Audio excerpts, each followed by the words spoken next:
In the heart of the African plains, nestled between mountains and rivers, lay the village of Ekwem. The village had long been a place of laughter, song, and abundance. The fields were once green, and the rivers were always full. But as the elders often said, even the strongest of places can face trials, and so it was with Ekwem. Years of drought had sucked the life out of the soil.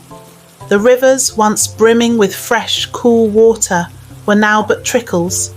Crops wilted before they could bear fruit, and children cried out in hunger.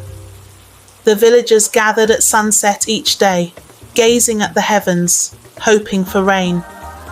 But as days turned into weeks, and weeks into years, their hope was replaced with a shadow of despair. Among them was a young woman named Amali. Unlike many in Ekwem, Amali's spirit remained unbroken. She was known for her gentle smile and a faith as solid as the mountains surrounding the village. Every evening she would sit by the river's edge, hands clasped in prayer, whispering to God with a voice filled with conviction. Amali, a voice called one evening, breaking her solitude. She turned to see Nia, an elder of the village, her face lined with worry and sorrow.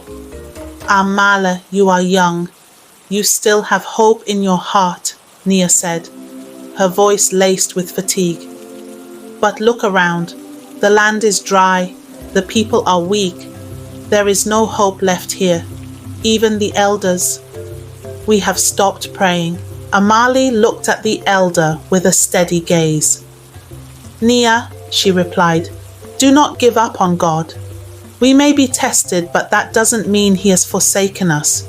He is always here, watching over us. We only need to have faith. Nia sighed deeply and shook her head. I wish I could believe as you do, Amali, but it has been too long. I'm afraid our people have lost hope. But Amali's heart was resolute.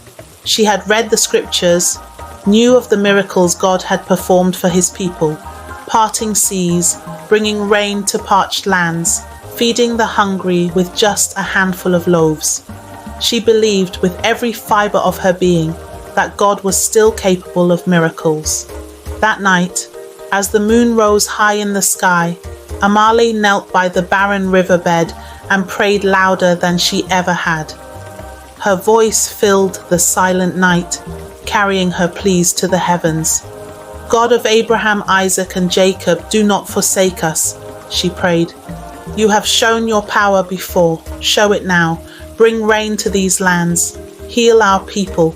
Restore our hope, O Lord, for without you we are nothing. The wind picked up, stirring the dust around her feet, and a strange calm settled over the village. Unbeknownst to Amali, villagers heard her prayer echoing through the night, and for the first time in years, felt a flicker of hope. Days passed, and though the sky remained clear, Amali's faith did not falter. She gathered the villagers one evening and spoke to them of hope, reminding them of the power of faith and prayer. Let us not despair, she said, her voice steady. God is with us. Let us all come together and pray, not just with words, but with our whole hearts. Let us show Him our faith and trust. Reluctantly at first, but then with growing fervour, the villagers began to join her in prayer. They gathered by the riverbed each evening, lifting their voices to the sky, their collective hope blossoming like a flower amidst the barren fields. And then one night, as Amali led the prayer, a single raindrop fell upon her cheek. She looked up in amazement as the clouds, dark and heavy, rolled in from the horizon. Thunder rumbled in the distance, and within moments the heavens opened, pouring life-giving rain upon the thirsty earth. The villagers laughed, danced, and cried, their faces turned to the sky, welcoming the rain that soaked into the parched ground. It rained for days, filling the rivers, nourishing the soil, and bringing life back to Ekwem, Crops sprouted, green and lush, and the village was reborn. But the miracle did not end with the rain. One morning, as Amali walked through the fields, she noticed a peculiar sight.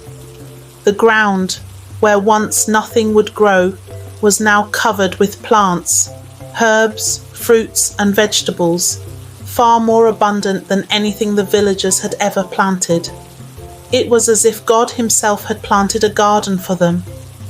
Word of the miracle spread quickly, and people from neighbouring villages came to witness the abundance.